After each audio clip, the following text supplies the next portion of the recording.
Greetings, one and all. And the first thing from all of us here on the Magpie Circle is to wish everyone a very, very Merry Christmas. On the message boards already, David Shorten, Merry Christmas to all, and everyone on the podcast tonight. Chris Gosling, Merry Christmas. Pythagorean, Merry Christmas. Andrew Blatherwick, good evening, fellow Magpies. And from all of us at the Magpie Circle, Merry Christmas, one and all. Tonight's show, we are not previewing Chesterfield, although as we speak on Monday evening, Chloe says that many Notts fans are still not aware that tomorrow's game is actually off. So if anyone is watching this and thinking of hot-footing it from work tomorrow, the match is off. COVID postponement.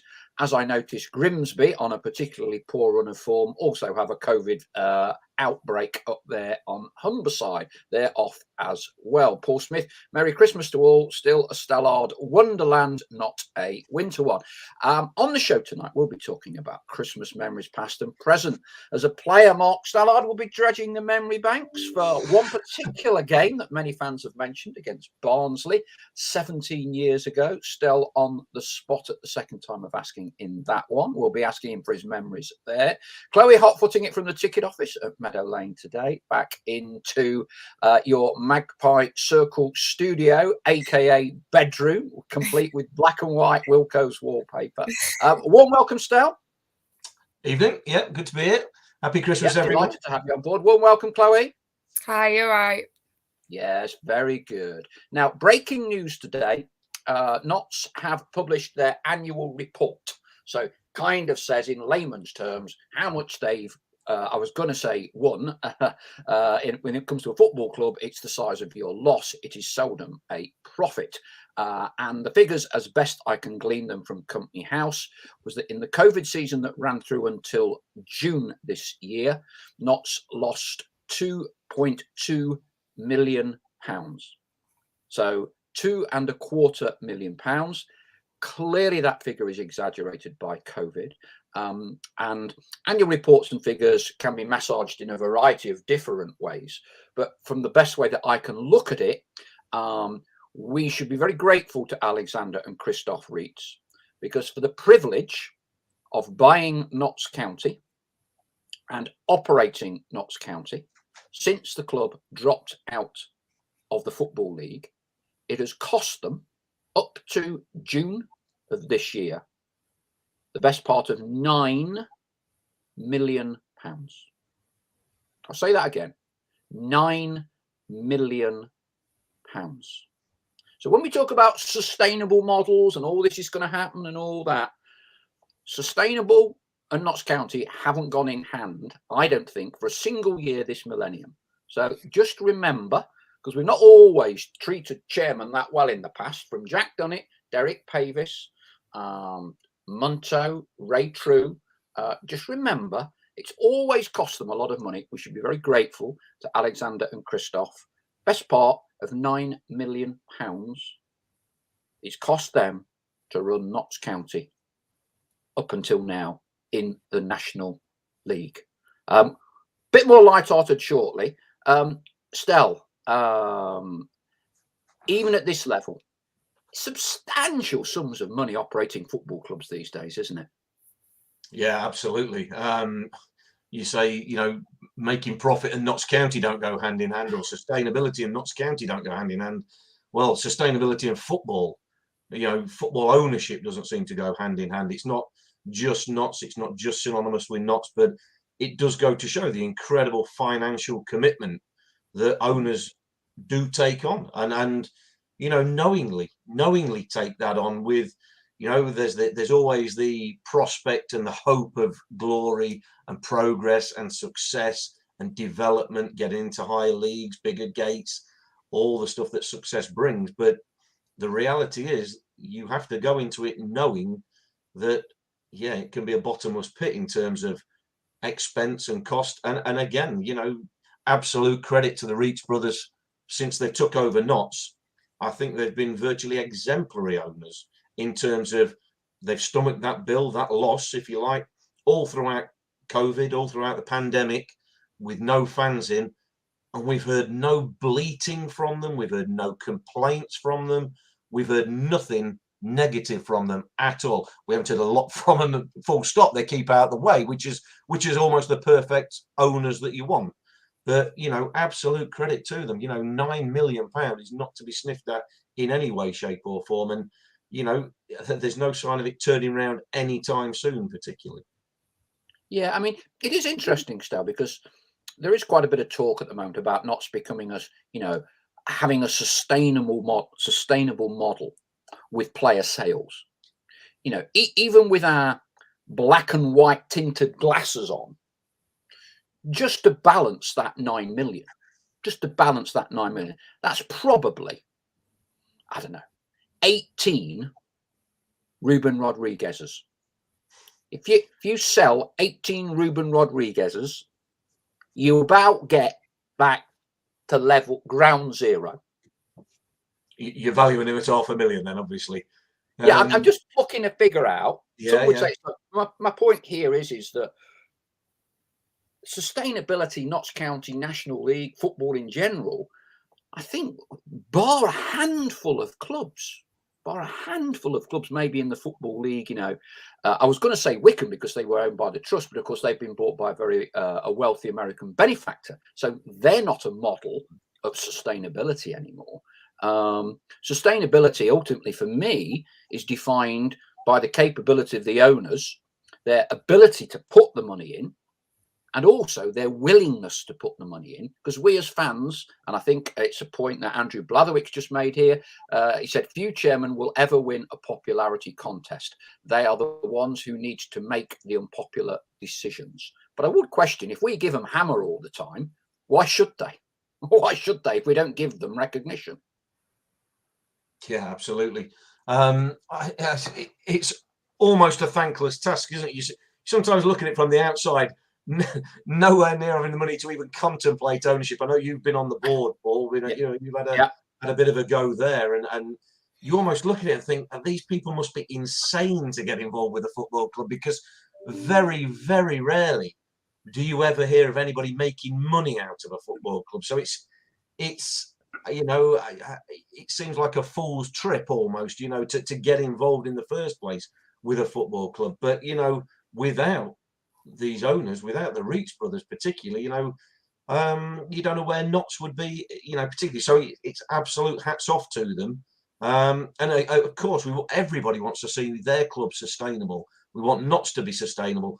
We want to be sustainable and achieve success. We're all the same. We all want that sort of utopia of both. We want it to be a sustainable model whilst getting us success and getting us back in the league and up through the leagues ASAP. But, you know, absolute credit to them, you know, the way they've took on the club and ran it. It seems like, you know, they're here for the long term. And I think there's not enough long-term planning goes into football clubs. You know, you've obviously got to look after the short term. You know, you've got to keep the short term ticking over. You've got to have plans in place for that. But I think, well, you get the impression anyway that they are here for the long-term project. They're certainly young enough to, and I hope that goes to be the case, because I think stability for Notts is probably front and centre the most important thing that we need as a club. John Parr says, crazy to think 2 million loss is not that big in football these days. Chris Gosling, is it fair to say the loss up to the end of June would account for the worst reporting period for all clubs? Broadly speaking, Chris, yes.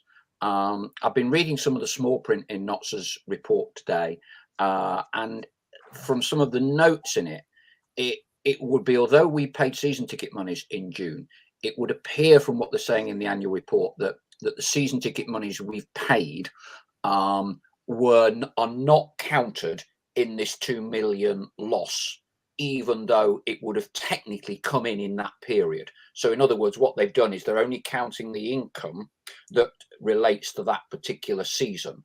So you would hope that this coming next 12 months would see a lot healthier set of a set of figures. An element of this is conjecture. I'm sure if you keep an eye out for Kieran Maguire, who's very good on this sort of thing, he will be able to deep dive a little bit more and understand a little bit more what is and isn't being said, Pythagorean, some owners avoid paying corporation tax on profits of main business by using losses from a football club to offset. That is quite correct, Pythagorean, but it still means your other businesses need to be making big profits. So if hypothetically,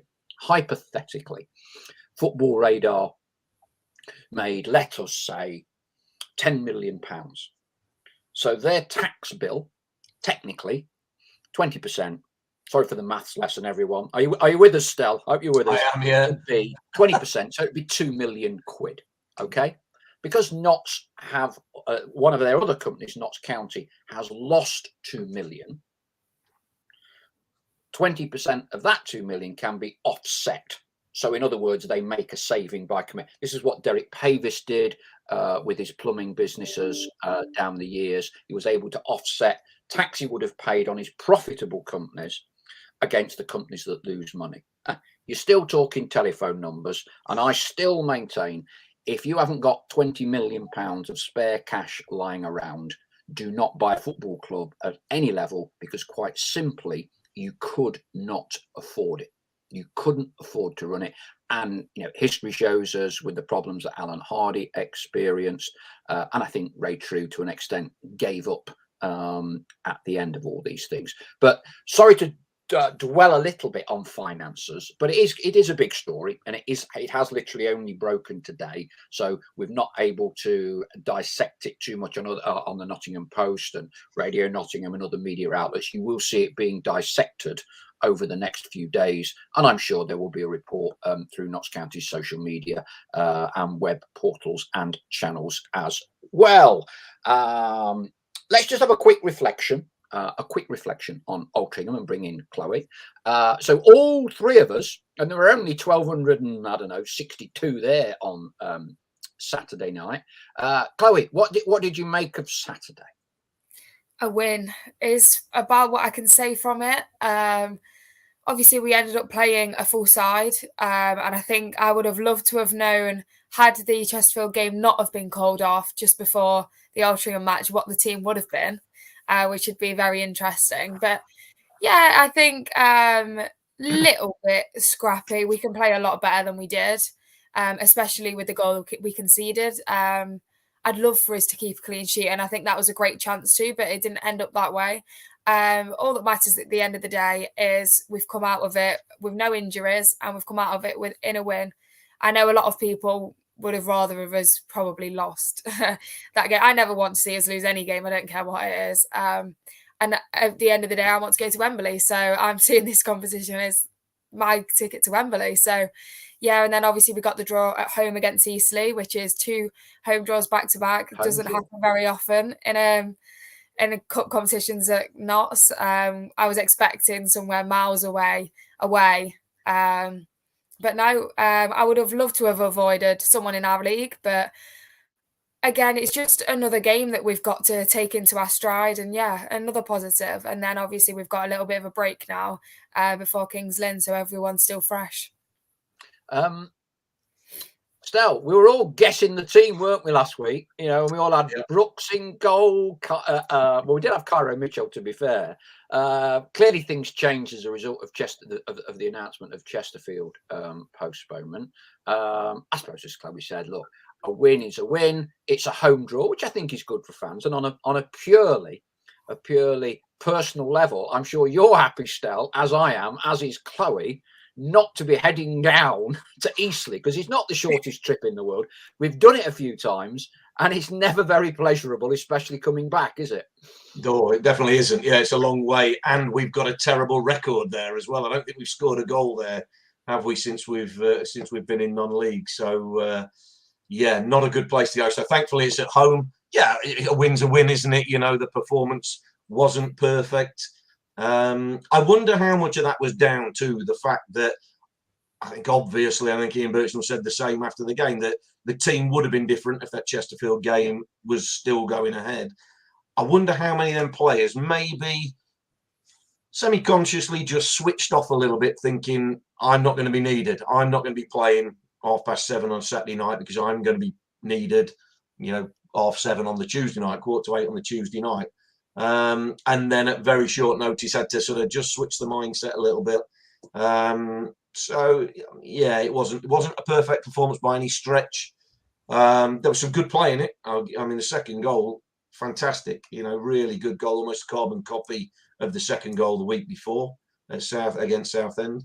So yeah, some good bits, some bad bits, but it's progress in a cup competition. And as Chloe mentioned, no injuries. Kyle Wootton's tight hamstring apart. We think there's no injuries. So yeah, good night's work. More comments coming in from our flock. Andrew Blatherwick says, I want Notts to win the FA Trophy. No club has their name on the FA Trophy and FA Cup, not even Wimbledon during their meteoric rise to the summit. RM says, I agree with Chloe. Sloppiness is becoming a big problem that we have to sort out if we are going to get promoted. Duncan Comrie definitely missed Wootton's second half. He's crucial to our promotion plans. We may well pick up on Kyle Wootton. Lots of speculation. Clearly his agent is doing the job that he should be doing for him and getting him linked with all sorts of football league clubs at the minute. As I say, we may pick up that later on. I want to focus a bit on Christmas because it is coming up to Christmas and it's a fairly light-hearted evening tonight.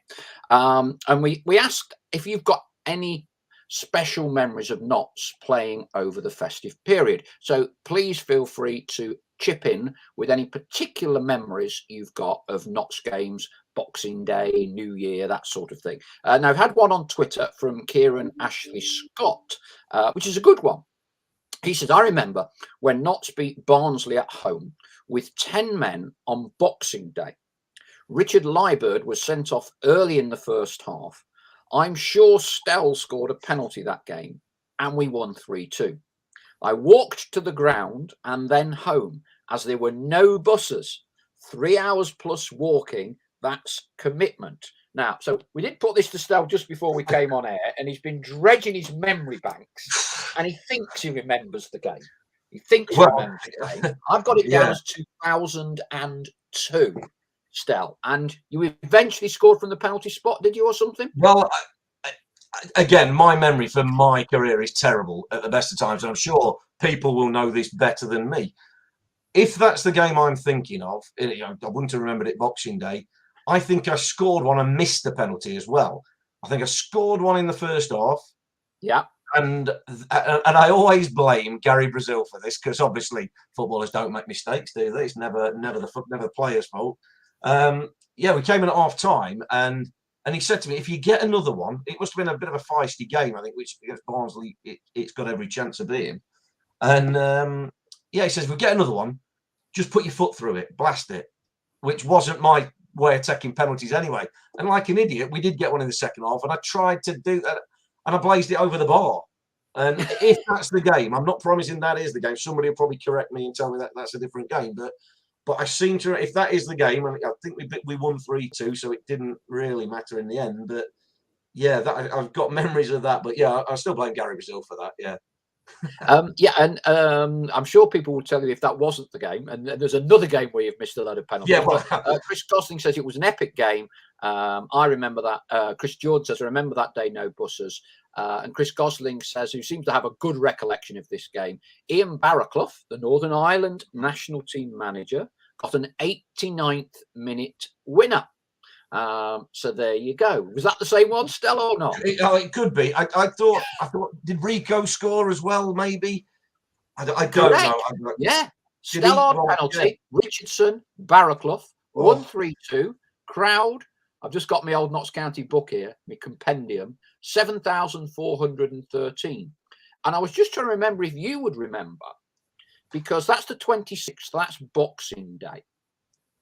On the 28th, so 48 hours later, you're away at Plymouth, which I would have thought would have meant you would have had to travel the following day overnight down to Plymouth.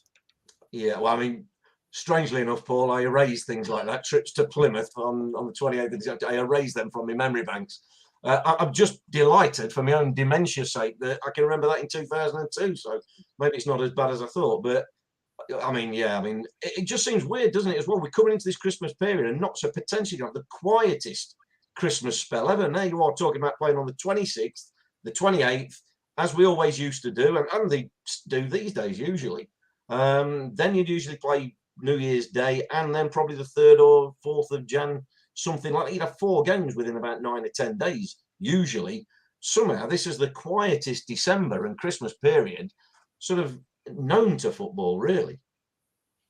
I'm hoping it don't get quieter still the way with COVID going. Chloe, more modern times, and I think that where am I? I think Paul Smith has kind of nailed this, because I was thinking along the same. He says usually with Notts Boxing Day fixtures, they're called off, or away, or a damp squib. Now he highlights a 3-3 draw, a Paul Heffernan hat-trick, and you played Stell with QPR the following year. We'll let you ponder that. Chloe, what about you?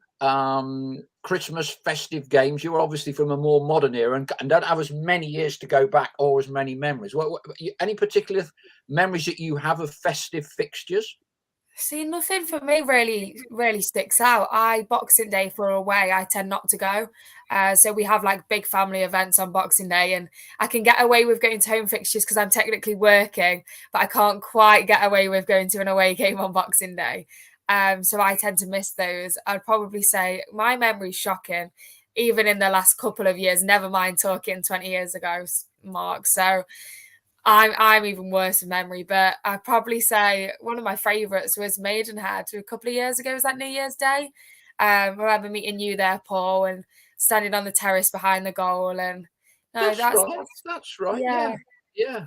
Quite a nice trip that was. Somewhere I hadn't been before. But yeah, there's nothing that really stands. It's quite boring, but nothing that sticks out for me over Christmas. But like we say, we usually play that many games that they all kind of merge into one, especially the one between Boxing Day and New Year. That gets lost for me.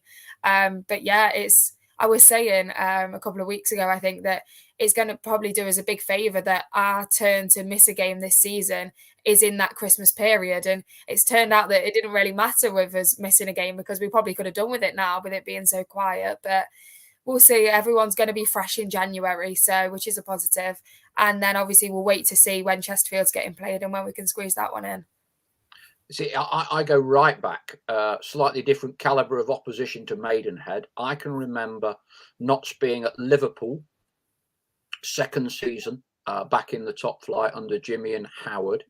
And I think we got battered. Up at Liverpool. I think we drew something like 3-3 at Manchester United on a Boxing Day or something one year, one of those 3 years in the top flight. They were, that's a long time ago. I've not really had a chance to double check them. But Stell, do you remember the QPR game? Oh, no. Right then, yeah. No, well, here you go. No, not really. I remember Hef getting a hat-trick against QPR. Yeah, but that's the one. I would have actually said I didn't play in it, to be honest. But I say I stand corrected. Yeah. Hey, you may be right, because of the 3 he scored, one was from the penalty spot. Had you been jocked off from taking penalties after missing that one the previous year? I mean, if he was on hat-trick, but I remember F's hat-trick. Yeah, I do remember that. I seem to remember being in. I don't know why I seem to remember being in the stand. Maybe just an out-of-body experience. I don't know. But yeah, I remember that he was a really good hat-trick, and the QPR were obviously a decent team as well back then. You know, as they still are, I suppose. But yeah, I remember it. I wouldn't have put me 50p on me playing, to be honest. So, Stell, you're spot on. I might well be wrong. Yeah, Paul Smith just corrected it. You were sub. Oh, well, there you go, yeah. Well, neither of us were right, really. I thought I was watching it in the stand. I was watching it on the bench, yeah. So, I seem to remember not being involved with that, yeah. So, but it was a good hat-trick from Hef. Yeah, Andrew Blatherwick's tied up that 1983 season for me. I remember Boxing Day 1983 playing Luton, who were then in the top flight with Notts, at home and getting thumped 3-0. Boxing Day fell on the Friday, I believe. And the following day, we went to Old Trafford and drew 3-3. I think Fash got a couple. Justin Fashanu, rest his soul. I'll tell you another thing, which I don't think it's happened for quite a while. But it used to happen more often. And I don't know whether you would have played in a few of these, Stell. This will surprise Chloe, I think. you used to play back-to-back games, consecutive days. Depending how Christmas and New Year fell, you would play on the Boxing Day at home or away, and 24 hours later, the following day, you play another game. Unbelievable, really. Were you involved in any of them, Stel? Can you remember that? Right. Thankfully, I'm not quite that old, but yeah, I mean, that would have absolutely killed me playing 24 hours. I mean, in all seriousness, I know the game was, let's say, I wouldn't say less perfect. I would say that, you know, it wasn't quite as, the players weren't as fit, or as, it wasn't quite as physical, but you played on some really dodgy pitches as well. And at that time of year, to play 2 games in 24 hours is just unthinkable, really. I mean, I like I say, I missed it by a few years, I think, but you know, it was bad enough playing, as we said, the 26th and the 28th. But yeah, 2 games in 2 games. I don't think, other than playing when I was very young, I would have played a reserve game one night and then played in the first team, maybe at Derby the next night. But it wouldn't have been 2 full games either. So yeah, I mean, that is just incredible. And you think our managers whinge now about, you know, having 3 games in a week and all this, that, and the other. You think, imagine getting 2 games in 24 hours. That is just incredible. I mean, how the players manage that, I don't know. I tell you what, it's not as far back as you think, you know, as well, Stall. You must have only just missed it. I was at Leicester City, and I remember in you know, the second tier of English football playing, I think it was away at Derby on the Boxing Day, and then at home the following day. So this was going on certainly into the 90s. With my memory, Paul, I might well have played 2 in 2 days. I don't know. But there's your Christmas quiz question. When did that last happen? What year did that stop? Yeah, I think historically, 50s and the 60s, it was all the time, because it was such a big revenue earner, those fixtures for the club. And they kind of used to like equal it out. So you'd never have 2 away games. You'd never have 2 home games. You'd have 1 home and 1 away. And, you know, Notts in that era would get 30,000 like on a Boxing Day or something. And then 2 weeks later, a normal league game, Division 3 South, crowd would be 6,000. But everyone used to pole out for them games, massively so. Massively so. Gareth Jones says, Oxford away, can't remember the year, has got to be my worst ever Boxing Day following Notts, hammered 3-0. Pythagoras says 2 from Justin Fashanu and a Christie penalty at Manchester United in 1983. Kings Lynn, hey, Old Trafford to the walks during my lifetime supporting Notts County. Hey, you cannot believe it, can you? You cannot believe it. Oh well. David Shorter says, yeah, happens regularly in the 50s. Who else has got? David Shorter says, seem to remember in the 50s and 60s, 3 games were played over Christmas. They did years ago. Used to play on Christmas Day, you know, Stel. Yeah, like the Jurassic era, even before my time. They actually played not that old. Hey? Christmas Day. I know, yeah. Well, it's amazing. But for footballers, Christmas is work time. As we were saying before, you know, it was a busy period. It was the busiest period of the season. So Christmas wasn't like everybody else's Christmas. It was the busiest period you had. Games left, right, and centre, and again, plenty of travelling, it seemed, as well. If you weren't playing Christmas Day, more often than not, you'd be training, you know, and some nights you'd be travelling, and if you were away from home on Boxing Day, you'd be travelling sort of late afternoon and staying in a hotel if you were, you know, if you got really unlucky with how the fixtures came out. So yeah, Christmas was always work time. So I don't think playing on Christmas Day would have particularly made too much difference, to be honest. Chloe, you're busy in the ticket office this week. There's been a bit of flack, hasn't there, about tickets for Kings Lynn. I think it's upper limit because it's 21 for adults, isn't it, and 23 to sit down. But not. I think people have been talking about on one of our previous shows, £26. What sort of following would? And this clearly is provisionally on the game taking place, which it is at the minute, may well change. What sort of crowd would we be expecting to take to King's Lynn? Because it is the first time our fans can go there, isn't it? I believe so, yes. So the seating's now sold out. So there was about 150 seated. We didn't get many seated. And then we got initial allocation of around 400 standing. And we're kind of, I think, upwards of 200 now. Maybe even a little bit more. I'm not sure on the exact figures, but they're going fairly well. Everyone's saying the same thing of, I'm buying it now just in case it is on. But the general kind of consensus is we're all expecting it to not be on. I was speaking to someone that came in the other day and they were all fingers crossed because they'd got hotels booked with like a nice restaurant, and that was a part of like their kids' Christmas present that they were staying in a nice hotel. And it just reminded me of when the season stopped and our next game, this is in COVID, our next game was Torquay away on the Tuesday night, and we'd done the same. Not so much as an expensive hotel. I think we had a Premier Inn or a Travelodge booked, and then that got called off. So for their sake, I hope that their Christmas isn't ruined. And because she was saying that it'll be a last minute scramble for presents if that gets called off. So hopefully for everyone that is going, I can't make it, unfortunately, that it is on and it's a good game. But yeah, it's one to tick off as well with the stadiums. But yeah, tickets seem to be going well. I think people are quite optimistic. Chesterfield, obviously plenty of us bought tickets for that one. No date yet for the rearranged fixture. Can fans get a refund if they can't make the rearranged date, or is that still all to be decided? Yes, so the idea is that we can't offer refunds to anyone before that date's arranged. It's just kind of what's both clubs have decided that's going to happen. I'm not sure all of the reasons behind it, but no one can receive a refund before the rearranged fixtures announced. As soon as it's announced, anyone that can't make it, I don't know what the process is going to be, whether we need the tickets back because the game will be played at some point. Or whether you can just ring up and claim your refund.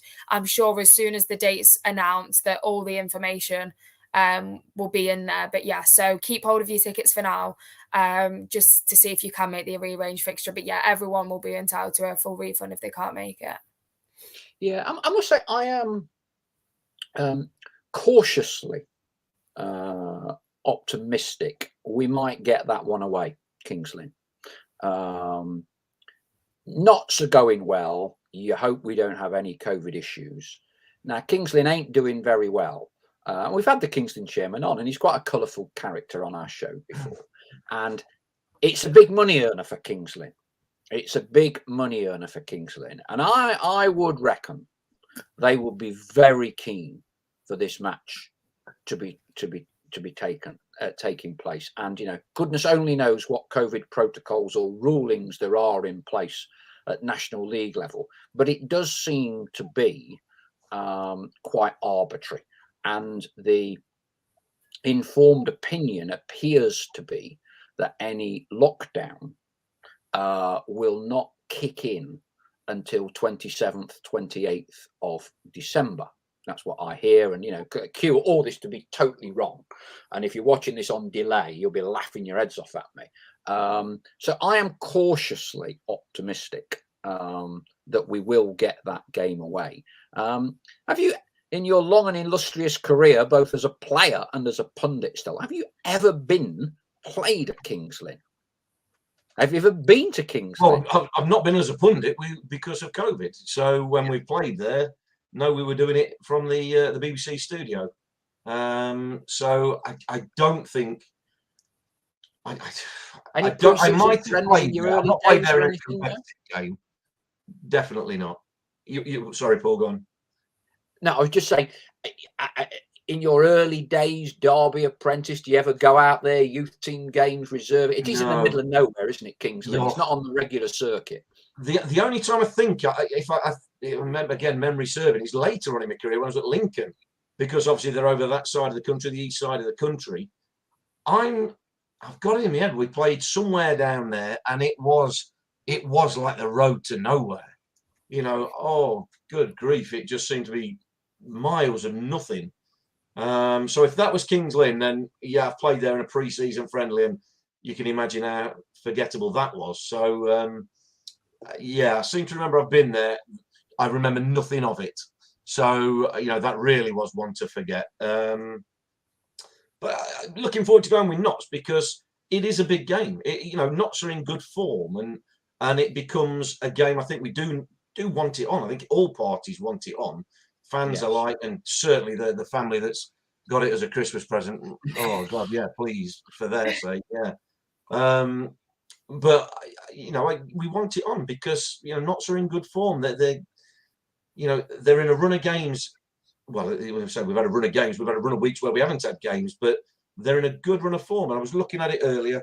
First 10 games of the season, where we were talking, early on in this season, Paul, where first 10 games they got a chance to make a real statement, but they took 15 points from them 10 games against what you would say on paper slightly weaker teams. 15 points from 10 games. We've only had 19, so 9 from the next 10, if you like. But the next 9 games we took 20 points, and that's against stronger teams. There's 7 teams currently sitting in the top 10 in them 9 games that we've played and picked up 20 points. So we are banging form, depending on how far you take it back, obviously. So we want this game on, and this is certainly, with all respect to any game and any opponent, this is a winnable game. So you just want that to set us up going into the new year. What will be a massive game at home to Wrexham. So I've not been there. Looking forward to going there. Looking forward to coming back with 3 points. Chris Jordan, with a hint of sarcasm, knowing that you are a financial advisor, Mr. Stallard, can Stell advise on mortgages, please? I'm thinking of getting some Kings Lynn tickets. Martin Hearson. Okay, right. Is this has he answered the question we posed earlier? When did Notts last play back-to-back games over the Christmas and festive period? Martin's saying 1986. Boxing Day Mansfield drew 0-0 at home, 8,820. And then on December the 27th, the following day, Bury away 1-2-0. That's the last time, says Martin, unless anybody else knows better.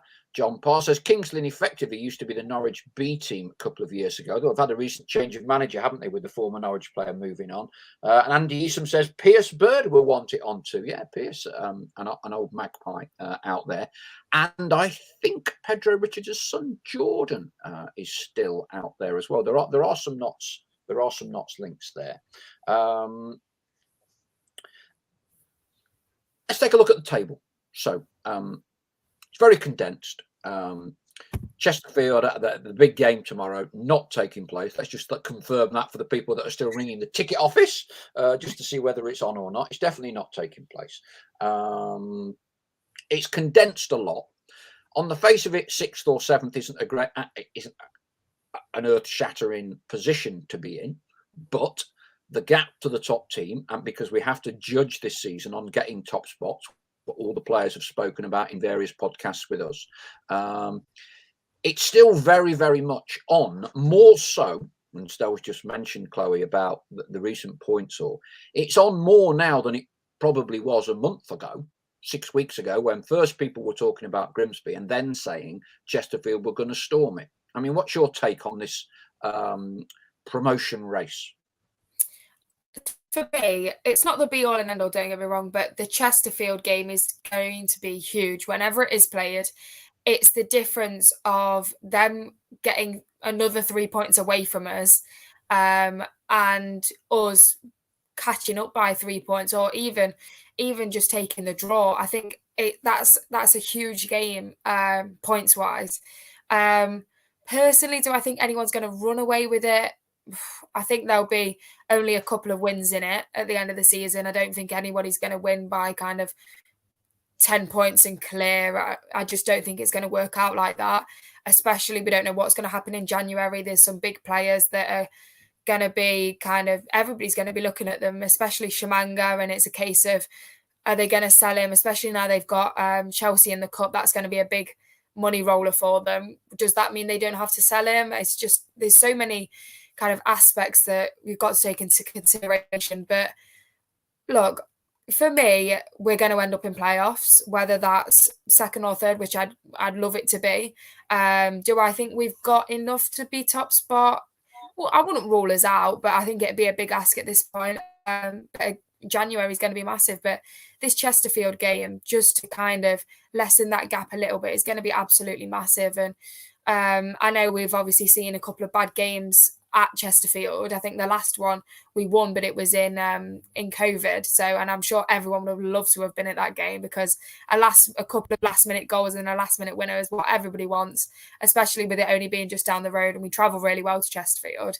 So yeah, I'm hoping for a good game and then at least take a point out of it. I think that'd be crucial for us.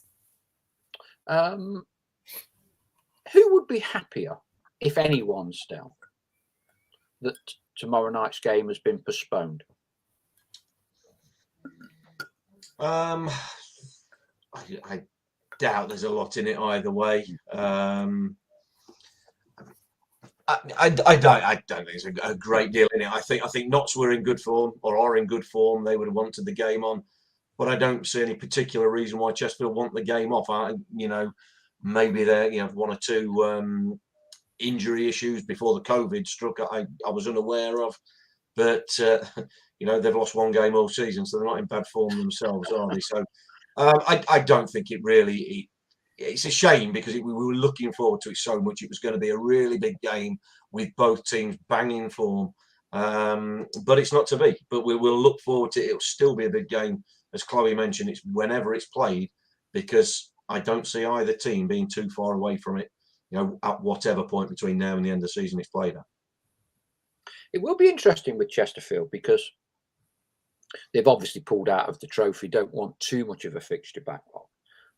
They've got Chelsea in the FA Cup coming up in January. So that will be a weekend when they lose, in inverted commas, a game, which, while they have games in hand to pull clear or further clear or whatever, it does mean that gap with top spot, ourselves included, will all be saying, we're only 4 points off it, we're only 5 points off it, we're only 3 points off it. Now, it may be Chesterfield have 1 or 2 games in hand, but you don't necessarily look at it like that, do you? When you're chasing a team down, so to speak. Well, no, exactly. It's both teams will be confident when they face each other that they can win the game. Games in hand at this point, not really looking at it, because it's almost like you're jockeying for position. At this time, so you just want to win the game in front of you. You don't worry too much. Come last 10 games of the season, that's when you start looking at, well, who's got games in hand, and you start playing that. We all do it. That ridiculous game where, well, they'll beat them, and that means they'll. And it never works out like that. So I don't know why we do it, but we keep on trying to predict what's going to happen. But as far as the teams go at this stage of the season, it's about focusing on the next game. Whoever's in front of you, you've got to do the job against. The one difference I would say between, and it's a blindingly obvious statement, between Chesterfield and the likes of Notts, is that Notts have had a blip already. That them 3 games that they lost, they had that daft run of games that they lost where they should have had more points from, no doubt about it.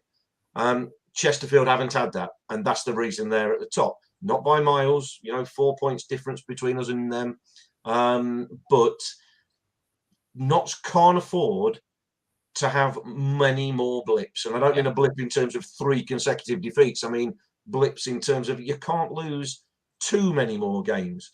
And like I say, I go back to this little stat. I've been doing a little bit of research for Kingsley in advance, because I only come doing it Christmas Day. And again, these blocks of 10 games, Notts have lost 1 of the last 9. So that's better. That's what they've got. And if they can replicate that till the end of the season, then they're not going to be far away. Your research is always exemplary, Mr. Stallard. Yeah, Dale Pikett did mention Boreham Wood, Grimsby. That is definitely off, Dale. So both the planned National League games Tuesday night have been called off because of COVID. Andy Eastham says, Paul, you hinted at 1 or more players crossing over the bridge to join Jayden Richardson on loan. Can you expand on this? And would you say there are contingency plans for possible departures or just strengthening? in a word, Andy, no. I'm not one of these that gives all this, pretends to have all, this is going to happen. I'm not the Sky Sport. I've not got my yellow shirt on, Sky Sports ticker tape. But no, I do believe that Notts are looking at least one other player at Forest. And I think, as Mark has said in the past, the brothers, the recruitment model the club has, there are a lot of players in. Jimmy Savile used to have a little black book with everybody in it. It's done, it's done on the laptops these days. But rest assured, there are a lot of players in consideration for Notts, depending what does and doesn't go. I guess the big debate at the minute is Kyle Wootton. Club put bits and pieces out about his goal scoring record. We'll come to Stell in a minute. 50 goals in 109 games. Tell you what, Chloe, that is some return. That is some return. Absolutely, especially considering last season, and we were all getting on at him a bit. He had quite a few games where he didn't score any. I think it was around 10, or it was quite a lot. And considering that, for him to have a goal scoring record of almost 1 in 2 is pretty incredible. And I think it's very clear to see that whether we lose him in January or in the summer, it would be a massive, massive loss. And we would have to replace him, and replacing someone that gets you a goal in every 2 games is incredibly hard to do, especially when we don't look like being a club that just throws money at it. So he's been an incredible signing for us. And I think everybody at the club knows it, the players know it. So it's incredible, but it's just going to be replacing that when it comes. But for the minute, he's a Notts player, and that's all that matters. And he looks like he's enjoying being here. And I saw on social media that all of the players were kind of posting about his 50 goals. And it's a massive it shows how much of a team that we are. They were all joking, especially like Jim O'Brien put something about it. So it's like we've spoke about it before. The camaraderie is great at the club. But yeah, it's a massive achievement from Kyle, and I hope he stays for a bit longer. Chris Jordan says, time to get your boots polished, Stell, in case Woods goes. You would like to think not still hold the cards, all the cards, for Kyle to see out his contract at Notts until the end of the season. Kyle can sign a contract with any club he chooses from January the 1st, while he's still under contract at Notts. But Notts still hold his registration, and unless they agree a transfer fee with someone, that new contract at another club would not kick in until next season, till next June or July. Do you think, as it stands, and we should never use the word irreplaceable, but Kyle would be a very, very tough act to replace as effectively in this January window? I mean, are you of a view you would be surprised if the owners allowed him to move on? Yeah, I mean, we sort of covered this a week or so ago, didn't we, at Kyle's situation? And my view hasn't changed on that. I think he is the one that would be the hardest to replace, the player that would be the hardest to replace. And 50 goals in 109 games, 108 games is a phenomenal goal scoring record for anybody who was just a goal scorer. But he's so much more than just a goal scorer. We know his aerial dominance in both boxes, or his presence in both boxes. We know the hold-up play that he's key to, the physicality that he's got up against them big centre halves. So he's vital that we keep hold of him.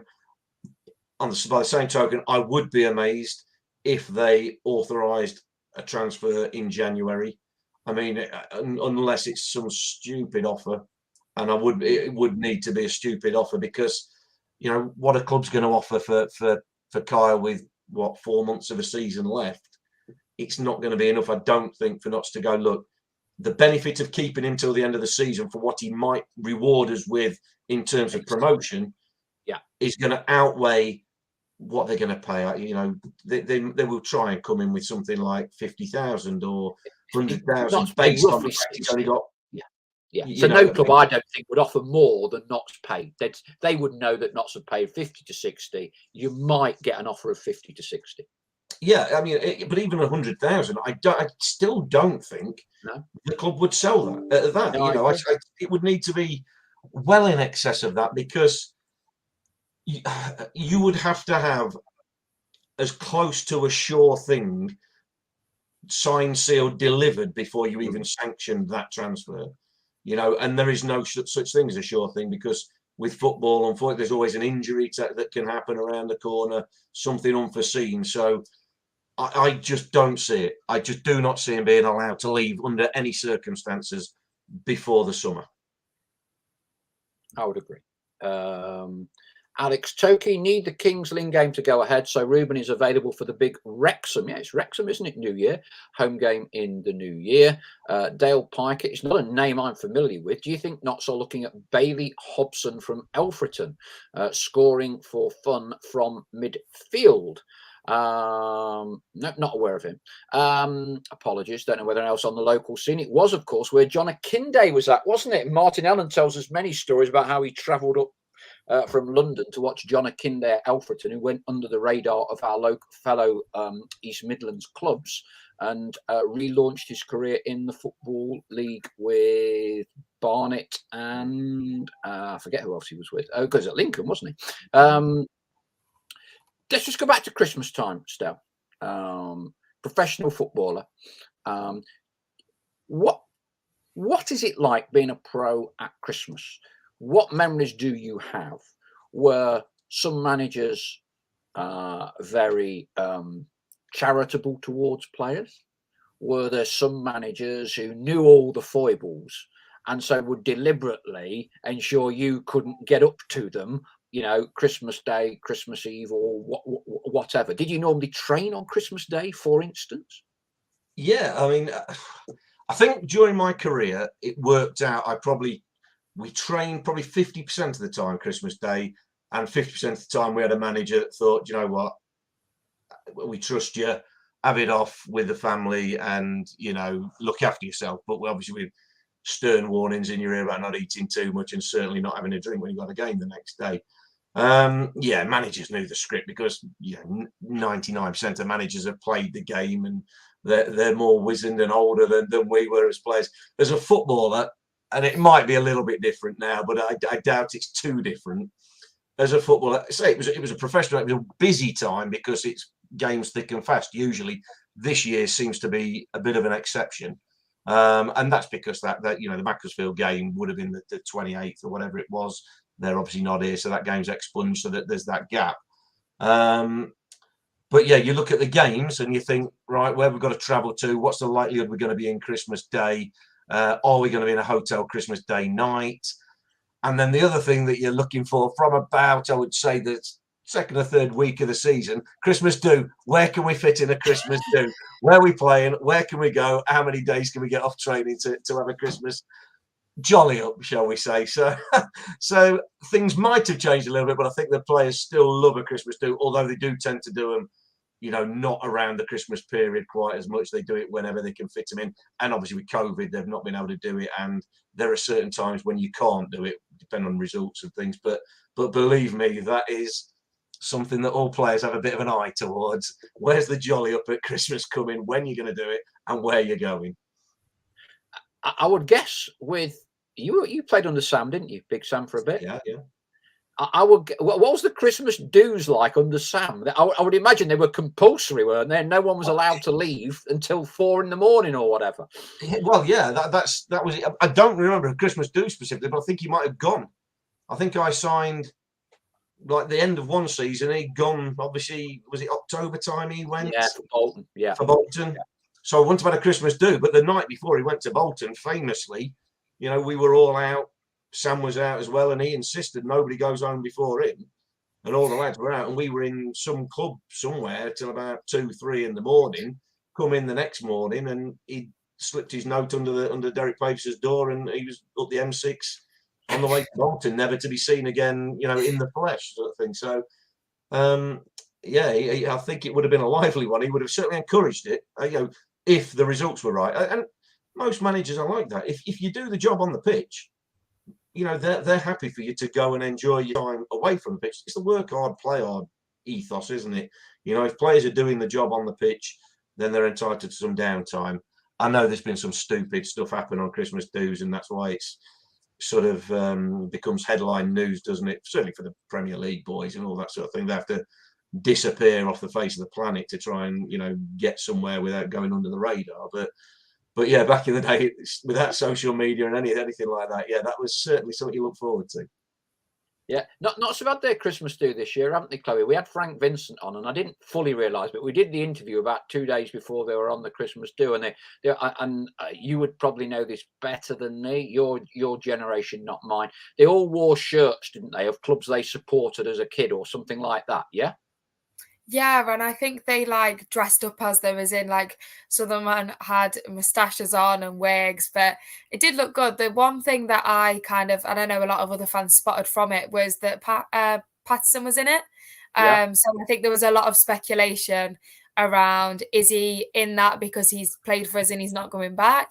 Is that because we're looking at him again? And that was around the time where I think if he'd have played in the cup game they had around that time, it meant that he couldn't possibly come back to us. But then it came out that he didn't play in that game, which increased the speculation. And I still don't know. I don't think anybody knows, is he going to come back? Is he not? I think he's definitely an asset and I'd love to see him back. But again, I've just read a comment that it's this time of year, isn't it, that we're talking about transfers, and it is a big thing until it's over. So it's an interesting one, but that's the one thing that I picked up from their Christmas do. But I don't know where they went or anything, but it did look good, to be fair. I know it's Christmas and we're relatively light-hearted tonight, but you obviously are from a different generation to Stell and to me, and I just want to talk a little bit about COVID, masks, all of those sorts of things, because clearly it's getting increasingly harder for everything to carry on in some semblance of normality. So we're all at the game Saturday, and we are supposed to be wearing masks. Stell obviously can get away with it because he's got a microphone, but you know, that's the advice from the club. And I was looking around, and I would have said 1 in 30, 1 in 40 were wearing a mask. And to be honest, being totally honest, I take the mask with me. I probably wear it to go through the turnstile, and then I more or less take it off because no one else seems to be wearing it. You obviously have to wear a mask in the ticket office and all the rest of it. But from a younger generation's perspective, because I think it's your generation that bears the brunt of the challenge of COVID, social life, social activities, all the rest of it. And you're obviously a student as well, to and from Manchester. And clearly that whole student life has been curtailed for you for the best part of 18 months. You know, is it all getting you down with the prospect of another lockdown coming in? What's your take from a younger person's perspective? It's not a nice thought. Absolutely not. And I'm not going to say I've had the worst of it, because luckily all friends and family have been happy and healthy all the way through it, and that's all that I can ask for. Football is a big part of my life. Obviously, it's what I study. It's my part-time job. It's my hobby. It's a big part of my life, but it is not the be-all and end-all. I know we talk about it a lot, but in the grand scheme of things, everyone I know is happy and healthy. But obviously, you've got to still look at football, and that's what we're here to talk about. And it's just not a nice thought at all, with all of these games getting called off. It's just, we've gone through the past 18 months now, and we got promised if everybody gets the vaccine, which isn't never going to happen again. And then everyone's got the vaccine, and then here we are looking at games being called off. And it's a scary thought that we're gonna, again, I imagine financially, it's for everyone, it's not what they need, but health does come first. And I think we can argue all day about politics of what we think is right and wrong and all the rest of it, but I've loved the last season. I think everybody has appreciated it so much more coming back from having that full season off. You've seen the crowds; they're getting bigger, if anything. We've obviously had a couple of games this season that we've had record crowds at, which is incredible. Obviously, you've got to take in consideration a lot of people won't have been going to games because of obviously COVID and they don't feel safe, which is absolutely fair enough. And we've still managed to get big crowds through that. So obviously, with us having another good season and possibly 2 trips to Wembley, the thought of not having to do that again and watching it on TV, and it's not what you want to see. But I was lucky enough to we talk about masks at games and COVID passes. And I think the rule at the moment is if you've got a crowd over 10,000, you have to show your vaccine pass or a negative lateral flow. But it tends to be the case. I was lucky enough to go to Anfield for the Newcastle game, 55,000 people there.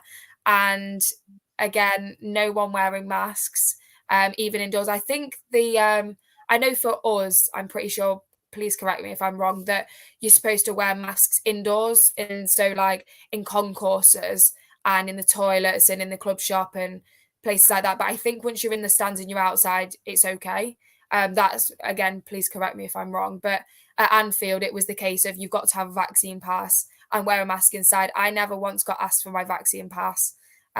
So anyone could have been going in and no one was wearing masks. So I don't know how strict it is, but obviously we're not at a capacity of over 10,000. So it's going to be interesting with, again, I'm sure we're going to hear more from the government because so many Premier League games getting called off. I mean, I think there was 1 played the other day and there should have been 6. But I know they've also spoken, and between the clubs, they don't want a COVID break. And I think that is shown across all leagues. Everybody wants to keep playing until kind of the health problem gets too big. But for me, obviously, being from a younger generation, I've missed out on personally a lot over the last couple of years. So to have this taken away as well, especially with kind of me, and I know a lot of people, most, if not all of my friends and people that I know have listened and got the vaccine, and then to have this taken away from us, I don't really want to think about it right now. But you've got everybody's got to have it in the back of their minds that got to be optimistic, but you can't just expect for this to carry on. But it's a difficult one, and we can argue all day about politics and what we think. But yeah, it'd be a huge blow after the 18 months we've had to then not be able to go back to the football again. Andrew Blathwick says Germany are about to be playing behind closed doors again. Come to Stell. About 2 months ago, Real Betis, I do some work with them, one of my clients, a Spanish club. And I went out there, spent some time with some of their executives, and they were playing Celtic in a Europa League game. And I got the train from Malaga or somewhere, so it was a 2-hour ride. Been playing a bit of golf, as you do. And so I'm on the train, got my mask on. Everybody on the train has got the mask on. Guards going up and down every 5 minutes. It's a group of Celtic fans in a corner with the tinnies, no masks. Guard walks by, tells them, pull the mask up. You know, they put the mask up. Guard walks down the bottom end of the train, mask comes down. Yeah, this happens 3 or 4 times. Up, down, up, down. We get to this true story. We get to the next stop about an hour later. And as we're pulling into the platform, there's like these armed Spanish police with the old submachine guns, dozen of them. And they get on to our carriage. And they go straight to the 4 Celtic fans who've put the mask up straight away. And the police with the submachine guns off the train. And the Celtic are protesting and off the train. Obviously, the guard had said, you know, they're ignoring me. They were off the train. They were taken off the train for not wearing their mask. Armed machine gun wielding police. At that game that night, there were about 30,000 there. Hundreds of stewards up and down, looking at everybody. Everybody had a mask on, even if you didn't have your mask on properly. So you may be covering your mouth, but not your nose. Yeah, so you've got it to there. Yeah. put it up. And all game. And there's a slight difference. Well, there's a big difference in culture style. I know you're good ladies in the National Health Service. What's your take on all of this? For crack, how long we got? Like Chloe said, we could talk about the politics of it, the whys, the wherefores. The truth of the matter is, there's only the knowledgeable ones, the scientists and all that. I know people say, well, the science, all collusion and all that sort of thing. Fair enough. If that's your point of view, that's your point of view. Everyone's entitled to their own opinion, but it is just an opinion. So my opinion is that I don't see it as a massive inconvenience having to wear a mask. It doesn't, but some people think it goes against the human rights and all that sort of thing. That's fair enough. But to me, wearing a mask is not the biggest inconvenience I've ever had. The thing I see, and like I say, I can see arguments, and I say honestly to people, I've had my jabs, I've had my booster, all that sort of thing. But I'm now, 47 years of age and got one or two health issues. So it's in my own interest. But I don't do it for my own interest. It's because we know we can carry it and pass it on to other people as well. But let's be absolutely honest about it. I'm not so old that I don't remember being 21 and invincible and going to live forever and all that sort of thing, being healthy, fit, and I don't know if a pandemic and these, mandatory vaccinations were being mooted back then, how I'd have thought about it. I am the age I am now, and I go, yeah, fine, absolutely no problem. It's the right thing to do. Of course it is. But I can't hand on heart say I would have thought that at 21 or 18 or anything like that. And I know loads of young people are having the vaccination and are having the jabs and following the rules as well. And all credit to them. But I'm not going to be so, what's the word? So, pompous or pious to sit here and going, well, it's disgusting if all the, because I couldn't honestly tell you 100% when I was that age that I would have done it. You don't know. It's an impossible question to answer. And the thing that, moving on from that, is you say there about the guards on the train and the police with the submachine guns and all that sort of thing. Fear of punishment will get people to wear a mask who don't want to wear a mask. Not that they thought they were going to be gunned down in a Spanish train, I'm sure, but just the threat of punishment. But the problem is these people, the stewards, shopkeepers, whoever it is, having to police it themselves, getting paid peanuts. Really? Are you going to, for £10 an hour, £8 an hour, whatever it's going to be, are you going to go up to a mob of lads, girl, whoever, who kicking off about not wearing a mask and put yourself in harm's way for £8 an hour? I don't think realistically that would be sensible. So how do you even police it? We haven't got a batch of submachine toting police around every corner, unfortunately. So, well, not unfortunately, but it would be a different country if we did. But it's so difficult to police. It's but the shambles comes from the top, doesn't it? The Muppets in Downing Street. I think I could call them that. I don't think that's slanderous or anything. I always say about strong leadership. I said about the National League. I said about football. Anything. Yeah. Strong leadership. This country's got anything but strong leadership at this moment in time, and for a number of years. And you reap what you sow sometimes. Yeah, my slight concern is that clearly we all want to be able, and given a freedom of choice to attend a football match, I would always take the choice to go and watch it. That would be my personal choice, as long as they're on. My only slight concern is that, MPs can manipulate the situation to whichever way they want. It's interesting that Chloe spoke about Liverpool, no COVID passport. 2 or 3 Forest season ticket holders who play my son's football team. Yesterday, I said, did you have to show? No. He said, took everything, took my COVID passport, printed it out, said you didn't need it. Just walk in. My concern is that the government can turn around in a week or two's time and say, well, football aren't imposing what we're supposed to be doing, which clearly none of us want. But as you say, I'm not quite, it's a different approach in society, isn't it? We, by and large, as a nation, don't do what we're told a lot of the time compared to other countries. And I just wouldn't want that to lead to a scenario whereby, well, you're supposed to have worn masks, 1 in 30 fans up and down the country wearing them. Therefore, we can't trust you. Therefore, we're calling football off.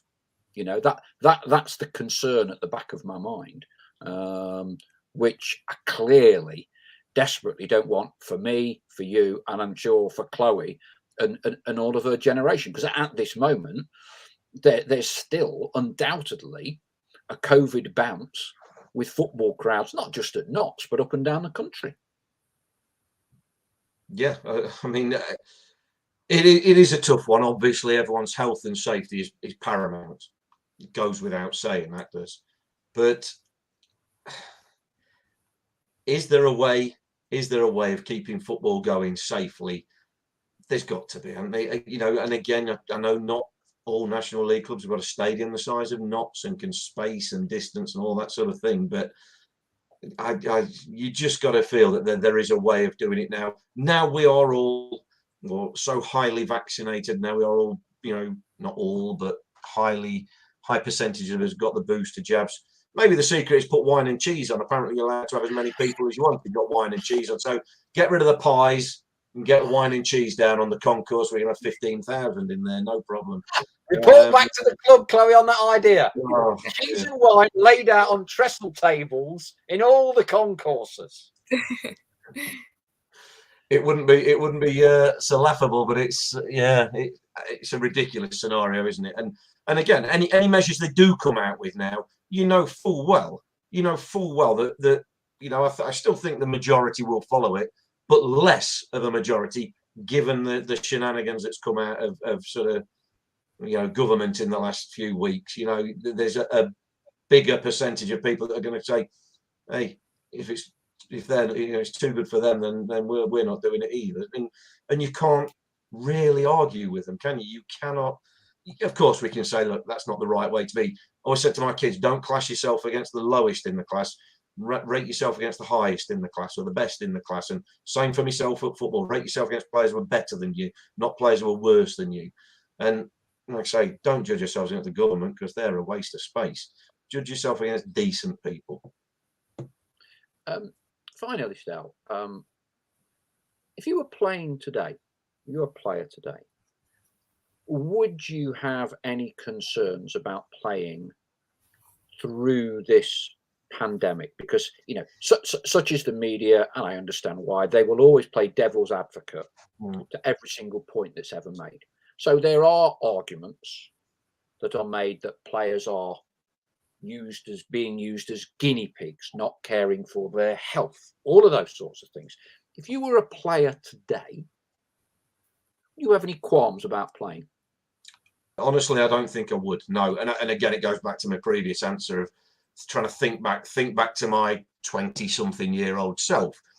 I was, fairly sensible, but even so, back then, you're invincible, especially when you're fit and athletic, and you just things like that don't necessarily cross your mind. And it came up a few years back when they've started this looking into the dementia and heading the ball and all that sort of thing, the head injuries, and I got asked the question: if you knew at the start of your career that heading a ball and clash of heads and elbows and all that sort of thing, i.e. playing football, could be bad for your health, could be bad for you later down the line, would you have not done it? The answer would have been no. No, I would have gone into it knowing the risks, and I loved it. It's what you wanted to do. So it's a similar sort of thing, I think. Again, theoretical, I can't put myself back into being a player with a pandemic, but I think back then, and I imagine a lot of players, most players now are thinking, and youngsters, Chloe, people of that age are thinking, this doesn't really affect me massively. But again, that's where you need to reiterate, look, it's not just all about ourselves. It's about your granny, your granddad, your mate's grandma and granddad, everyone else around there. So it's trying to not look at it from a selfish perspective. But it comes to football, I don't think I'd have had a problem playing. No, not at all. Chloe, let's try and finish on a more positive note. And someone was just asking me about the shirt I've got on tonight. Keith Cook says, Paul, where do you get your replica shirts from? Would love that one you're wearing tonight. This is a Monarch one. This is like one of the very first sponsored shirts Notts had, I think. Yeah, I got it one off eBay off a fellow Notts fan. There are quite a lot about at the moment, Keith. Notts' club shop with Lynn in the club shop. They've got the Home Ales one with the sort of the half black and white stripes. They've got like a retro range. So if you look at eBay or you pop into the club shop, there are a lot of these kind of retro shirts about at the minute. Obviously the Adidas one I've got as well, but you've probably now spoilt for choice more than you have been than for a long time. Duncan Conry says, I personally would rather attend a game with a mask on than not be allowed to attend at all. Yeah, I think we probably all agree with that. Chloe, let's try and finish on a positive note. So looking back on 2021, favorite Notts memory of this year? Oh, what a question. Wow, we didn't see a lot of it at the start. I'd probably say Chesterfield in the playoffs. It was the second game back at Meadow Lane, big crowd, just Notts fans in, best atmosphere I've seen at Notts in a long time, even after we had the record-breaking attendance. To see Notts fans in every single corner of Meadow Lane, for us, it was a great game. For us to come out and beat Chesterfield, nothing gets topped, I don't think. I think that's got to be my highlight. It's got to be. Yeah, I was going to say I would have gone for Chesterfield as well.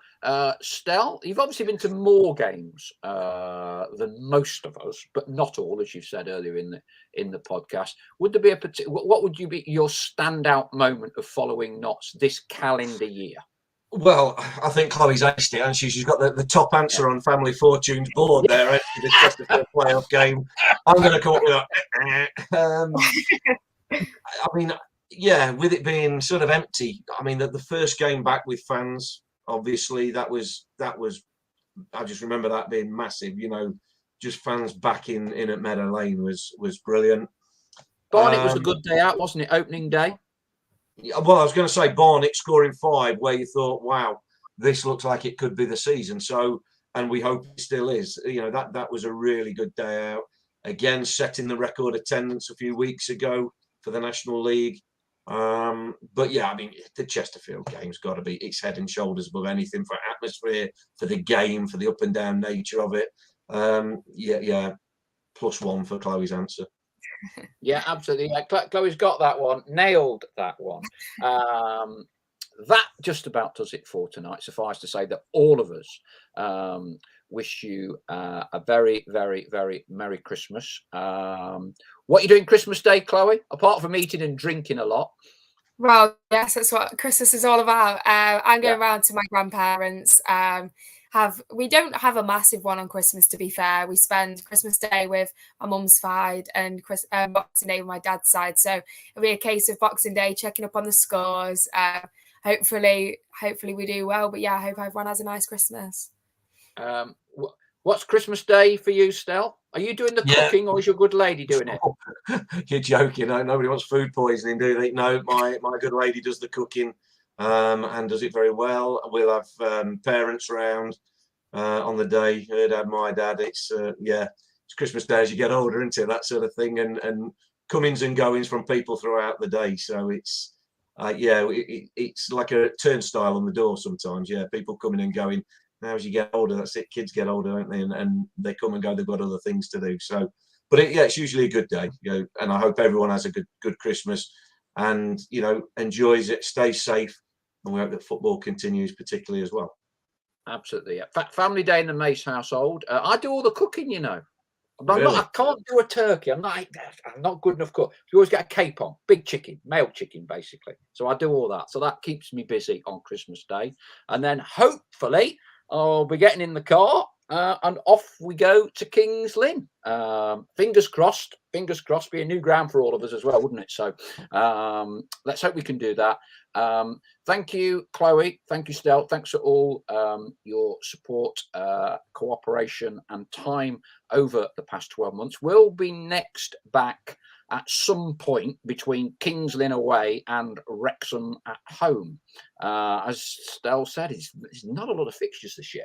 So we're back at some point. We'll keep you posted on that. Thank you for all the season's greetings from you all tonight. Best seasonal greetings to everybody that's watching us tonight and any other time when you catch up. A very, very Merry Christmas to one and all. And we'll see you soon. Take care for now. Bye-bye.